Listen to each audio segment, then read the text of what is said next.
Welcome back and bienvenue. Why am I speaking French? Must be because of today's guest. I am Grayson Knight, and this is Baseball Podcasts Are Fun. Joining me today is a man whose first major league hit was a 3-run shot to center field, a 2007 Gold Glove winner, a proud son of Atlanta, the star of a Delta commercial in which he hit a ball across the Atlantic coast. Hey, it could happen. And whose nickname is Frenchie. Folks, please welcome 11-year MLB vet and hometown hero, Jeff Francoeur. Thank you for being here. How are you, sir? Good, Gray. How are you, bud? Thanks. First of I'm all, thanks for having me on, man. It's an honor to be on. And yeah, I don't know if I could hit it over an ocean anymore, but I'll try to sneak one over a fence.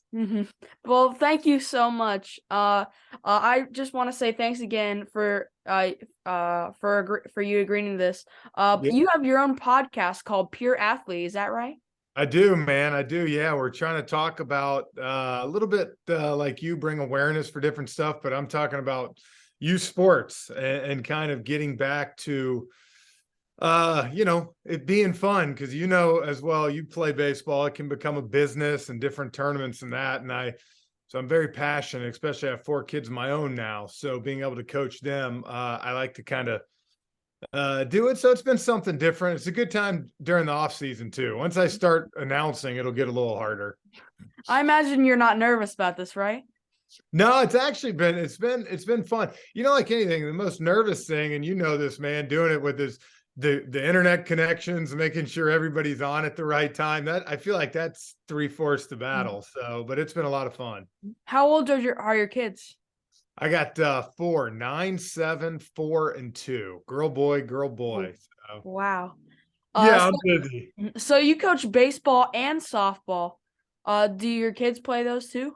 Yeah, they do. Yeah, absolutely. So I coach both of them, and then my 7-year-old son also is doing flag football and golf. So I'm kind of Oh, in okay. all the Mhm. sports, and then next year my other daughter will get cranked up doing something. So it's going to keep going.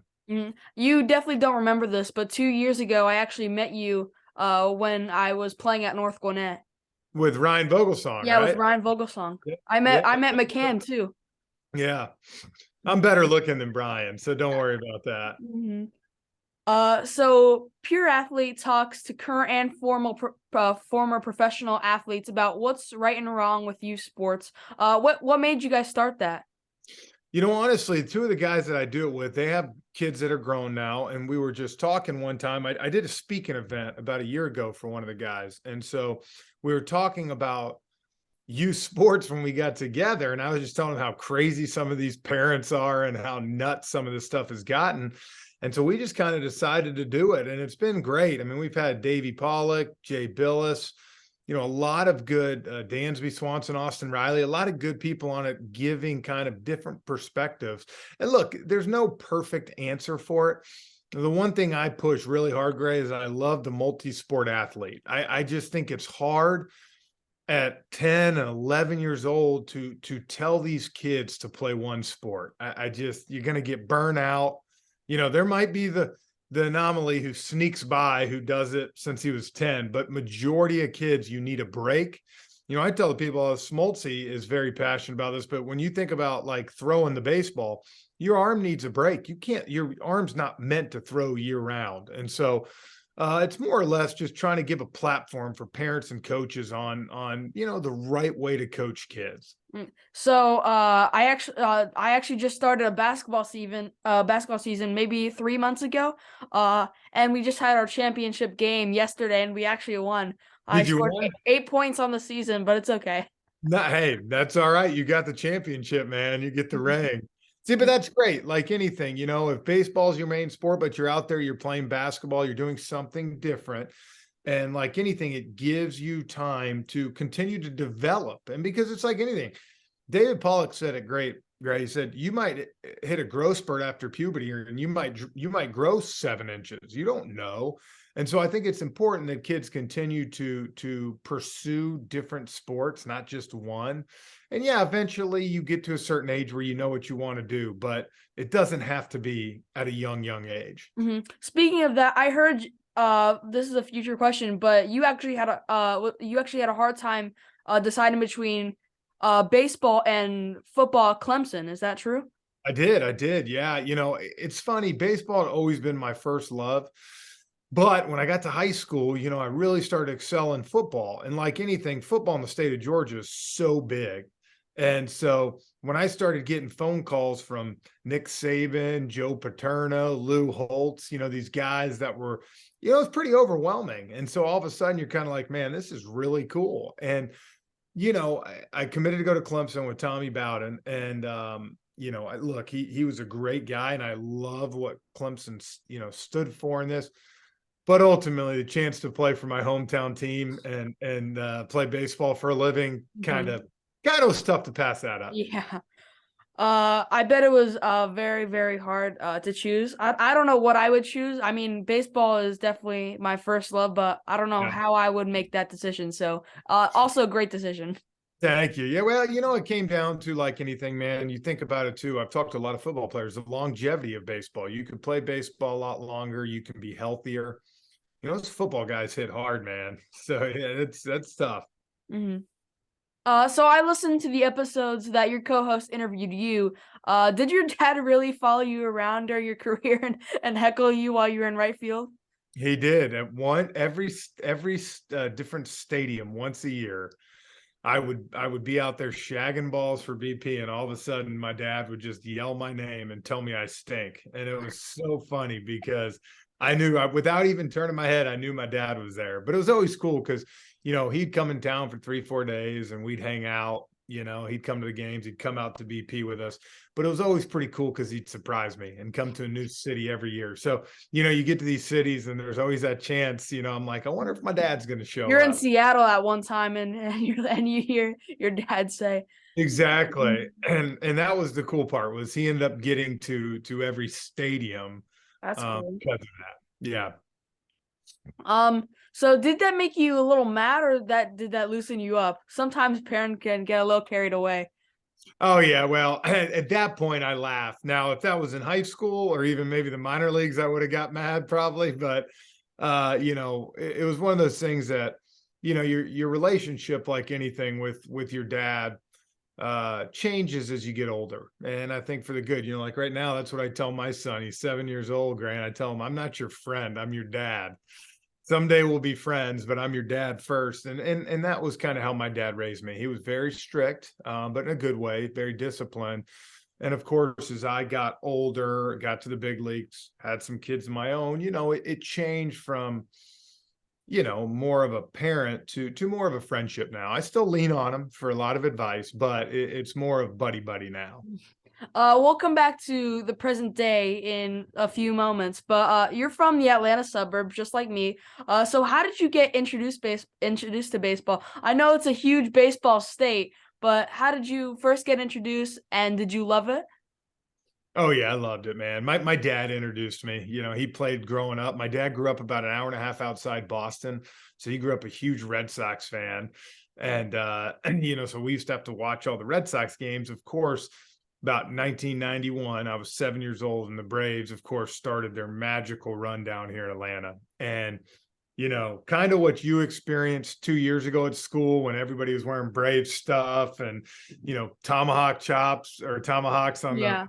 thing. That's how it was in 91. I was in first grade, and I remember going to school wearing all the Brave stuff, John Smoltz shirt, and all this. And so I kind of just became a huge Braves fan. But, with that being said, my dad, introduced me to the game.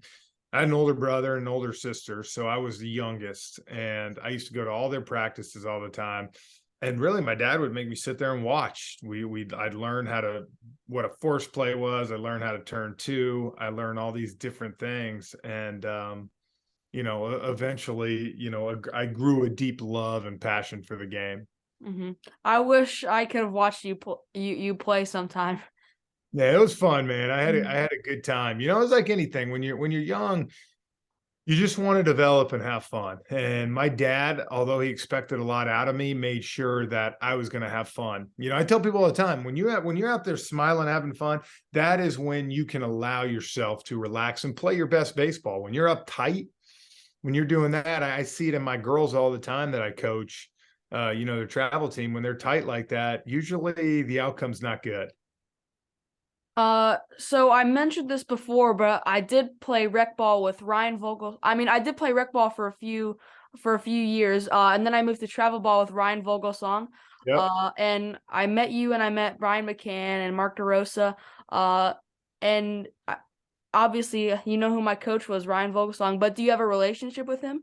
Oh yeah, absolutely. Me and Ryan played together for just a short period of time with the Giants, but I always had a lot of respect for Ryan because, some pitchers, man, their life is easy. They get to the big leagues and they have a 15-year career. Ryan had to grind it out, man. He had to earn every start.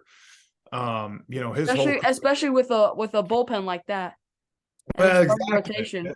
100%. But for him, you go ask Bruce Bochy, man, who's one of the toughest guys he's ever managed, and Ryan Vogelsong's in his thing. What's great about Ryan is, and this from coaching, he can be a serious guy at times. And I remember we play golf a lot out here at the River Club together, and every once in a while you'll bring a guest out and they'll be like, does that guy ever smile? And I always laugh because that's just his personality, but was a great teammate and had a great career. Mm-hmm. So I love playing for him. He doesn't talk much, but when he did, it was always stuff that helped us. Absolutely. That's kind of where he got his, I would say it. He's not a man of many words, but when he does talk, it usually holds some weight. Mm-hmm. So I know you played football and baseball at a young age. Was there a way like you could balance the two out? I know they're in different, like football's in the fall Yep. and baseball's in the spring. Was there like a way you could balance that out?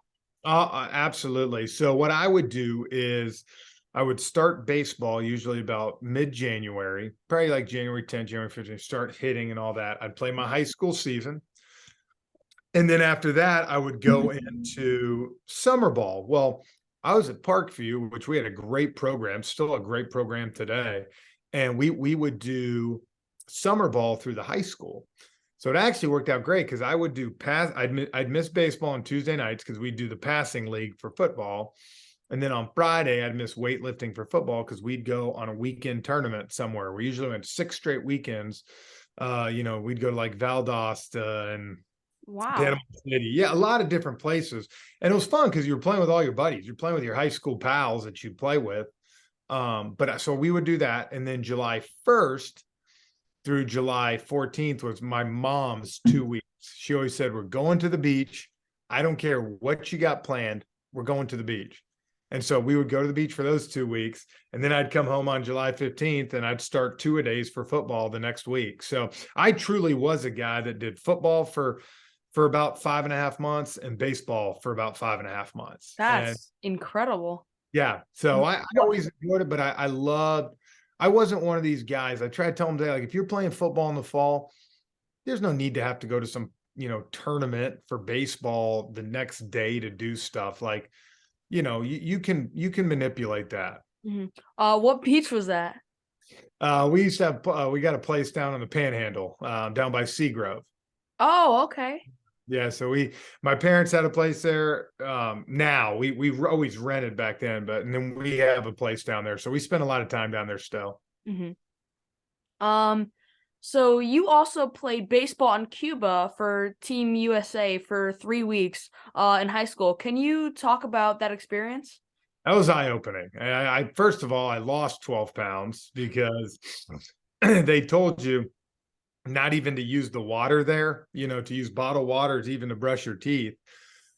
Well, I was like, man, just brush my teeth. I should be fine. So I used the water, and what happens? I started throwing up. But the baseball was so much fun. I mean, we lost 2-1 in the championship game to Cuba, and it was pretty cool. We played in the championship game. Fidel Castro. Yeah, I was about to say, you said that in your interview. Yeah, Fidel Castro was right behind you. He was right behind home plate. It was pretty surreal. And Kendry Morales was pitching, who had a great career with the Angels.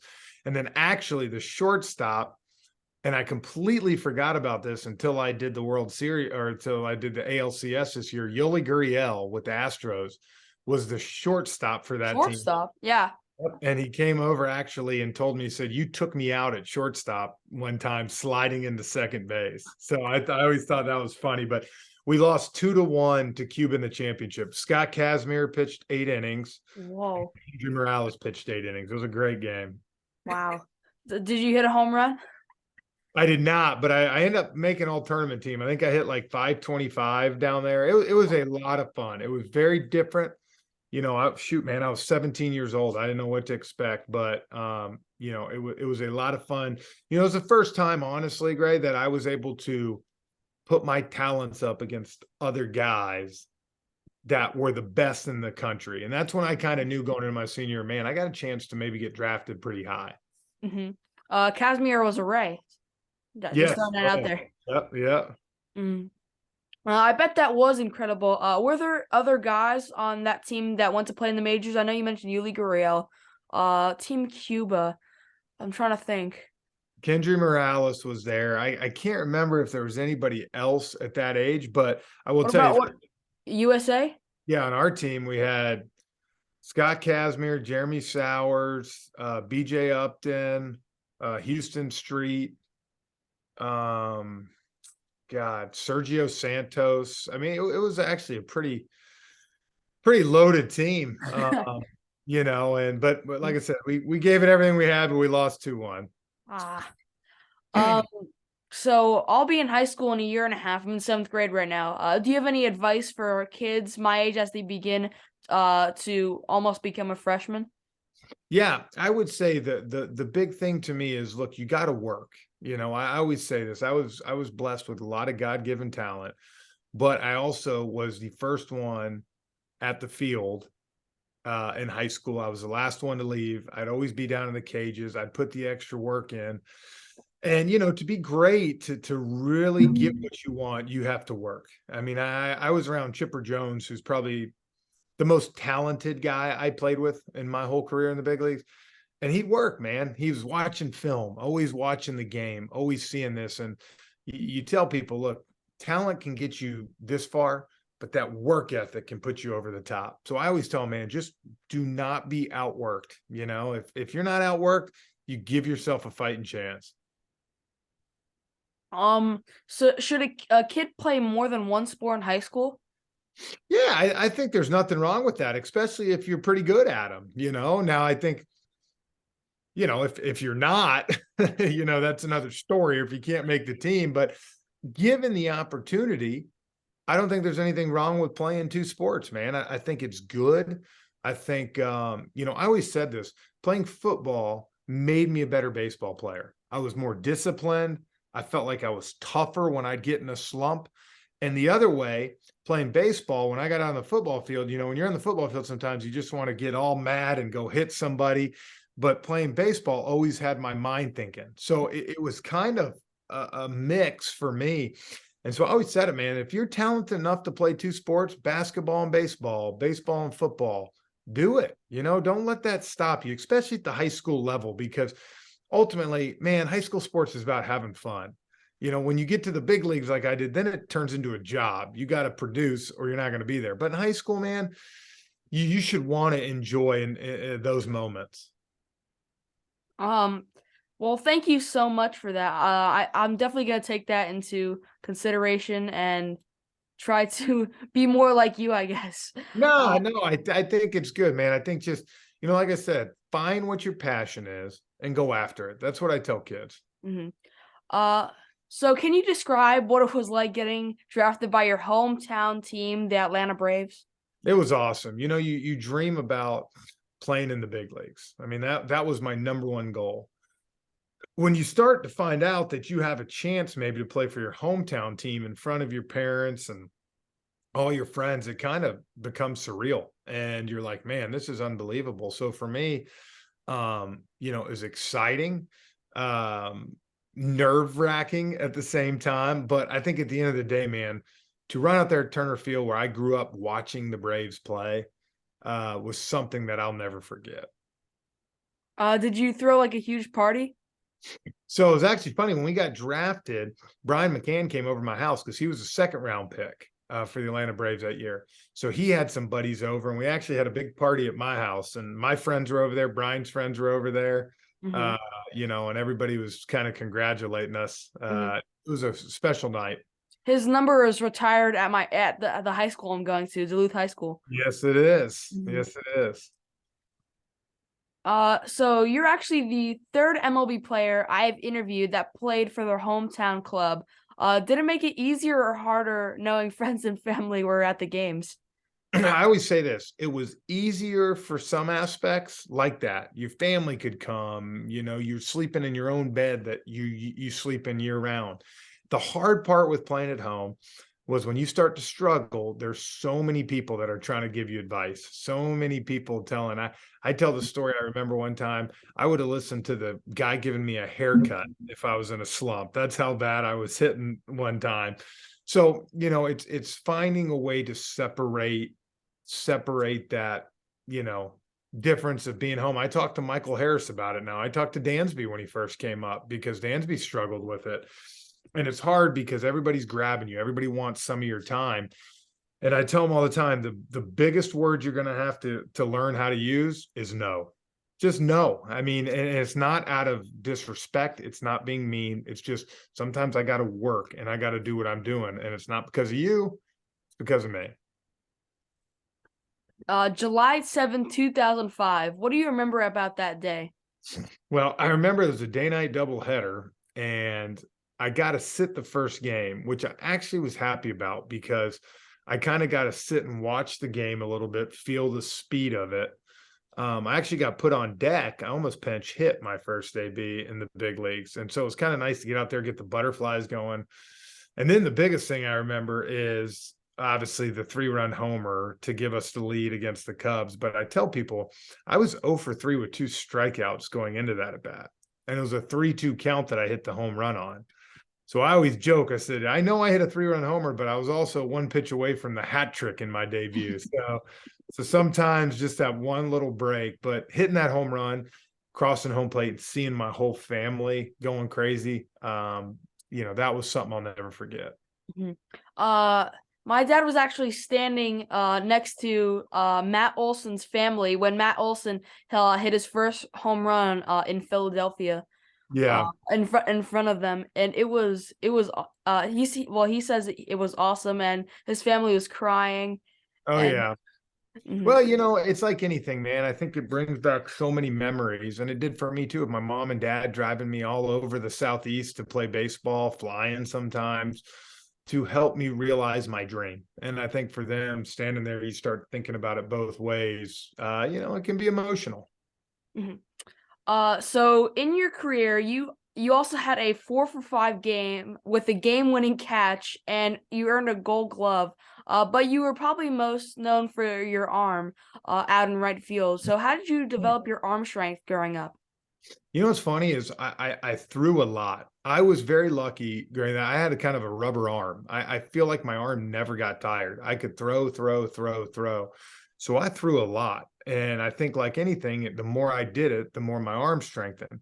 Now, the other thing I did a lot of the times, which even made it look stronger, was I threw a lot from the outfield to second base, third base, home. So my accuracy was really, really good.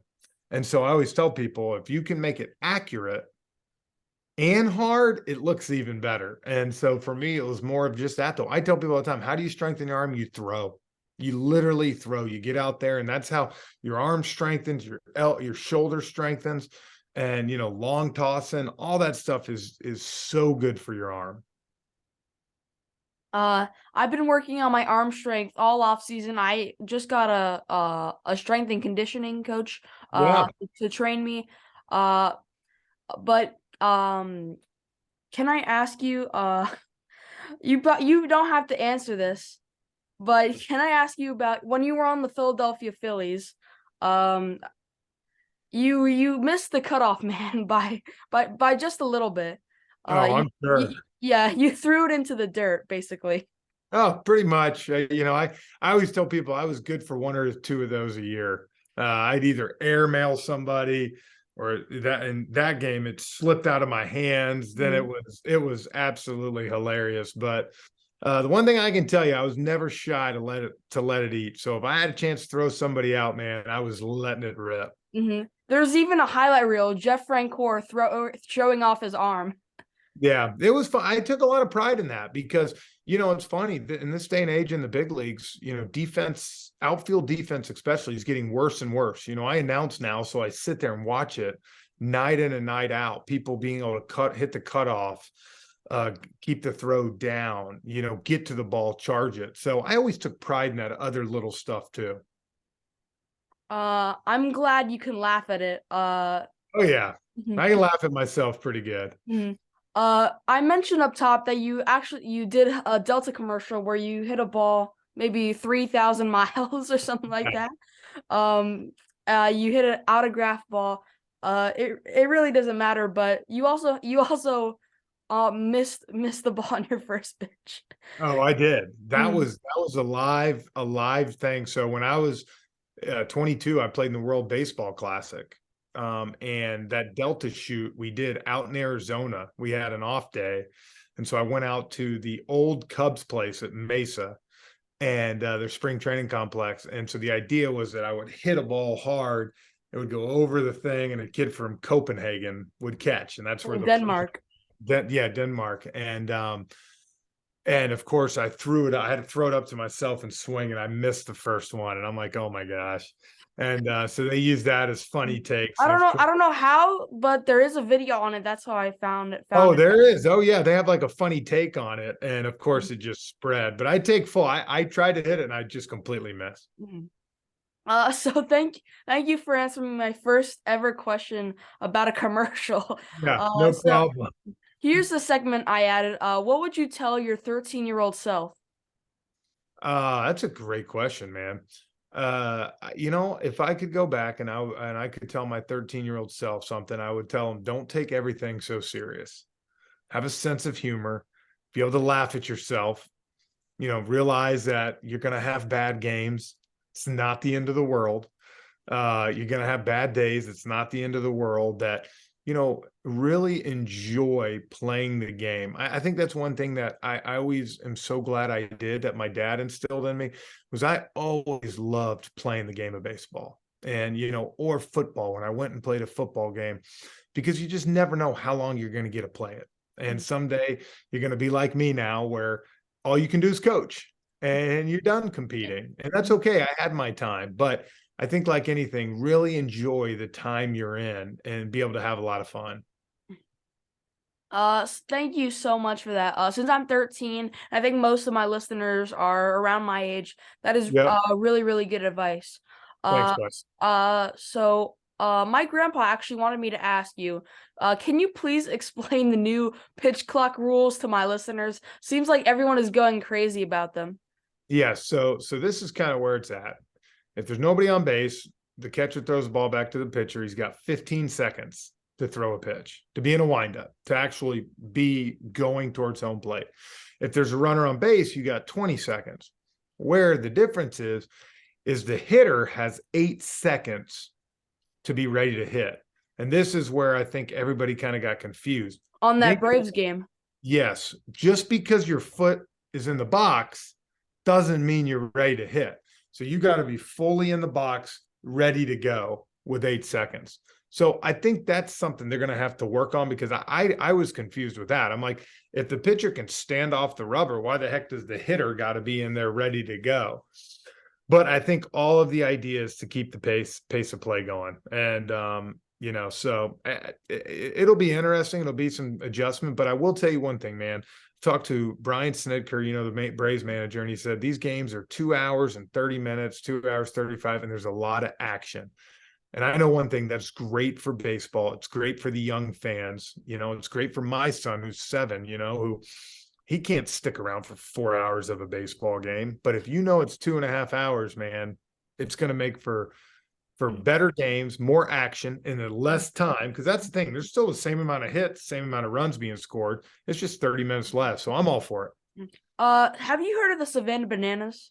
Oh yeah, I watch that. That's one thing I was gonna mention. The Bananas have a 2-hour time limit, and it's just everything is super quick. There's no stalling, there's no mound visits. Everything is just really, really fast. And I wanted to ask you, are you gonna be in the MLB alumni in Tampa for the Savannah Bananas? You know what's funny is I wanted to, but I'm actually working at that time and couldn't get off. So I think I'm going to plan it next year. They're going to do another one next year, and they're going to let Spoiler me know. alert. Yeah, yeah, yeah. So I'll do it. Although, like I said, I might blow out my back hitting. I haven't hit in a long time. Uh, well, so you've been a baseball announcer for several years now. Will the new rules make you have to pay attention more closely so you won't miss something since the game is speeding up? Yeah, I think it's twofold. I think I'm going to have to pay attention a little more, be aware of everything. But I think it's also going to make my job easier because with less time in between pitches, we're not going to have to talk as much. So it'll be Yeah. great. More action, less talking from Mhm. us. But it's going to take a little bit of used to. I'm going down doing a couple spring training games at the end of March. And I think it'll be good for me to be able to kind of see the action and see how it happens. Uh, so how do you think it'll like differ from pitchers like Adam Wainwright, Rich Hill going into their final seasons of MLB? Like fresh on the new rules. Do you think it'll like make a difference or? I think where it makes the biggest difference, Gray, is when things start to unwind on people. And what I mean is, early in a game, I don't think it's a big deal. I think where these pitchers are going to get a little cranked is when all of a sudden there's bases loaded and one out. And you want an extra second to think about things to do it, and you're not going to have it. You're going to have to get your pitch. And you have to know what you want to throw. And I think that will be the interesting thing. That's what, the pitchers say they have an advantage right now because they can control the pace of the game. That's true, I think. But when the pitcher's struggling, I think that's where the difference is because they want to walk around for a minute, regroup. They're not going to be able to do that. They got to get the ball and they got to throw it. Do you think MLB will allow postseason pitch clock violations like that? Because like if you're in a World Series game and it ends on a pitch I clock don't. violation. I don't want to see that because, like I said, postseason, no one mind. Like for me, I don't mind a little bit longer game. The action's going. It is what it is. I The think tension. Yeah, I think they'll keep some rules in place. They might give it a little more. You don't want it to just come to a screeching halt. But I do think that there should be some leeway. You can't have a postseason game end or a strike called on someone in a big situation because they're not in the box for the Yeah. postseason. It will take some time getting used to. Thank you for that. Was the transition from player to announcer hard for you?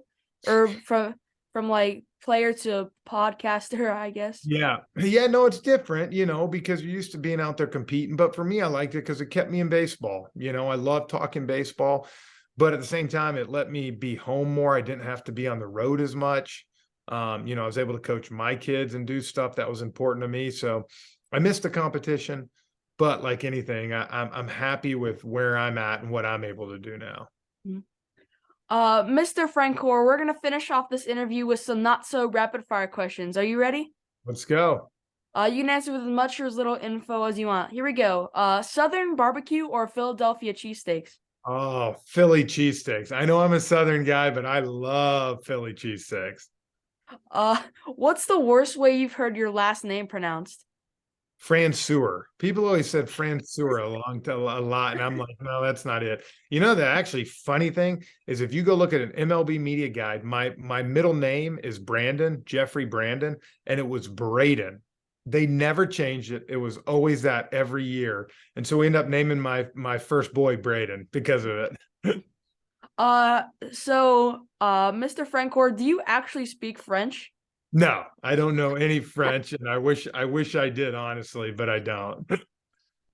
I read that if you weren't a broadcaster now, you would like to be a high school football coach. But what would you have majored in at Clemson?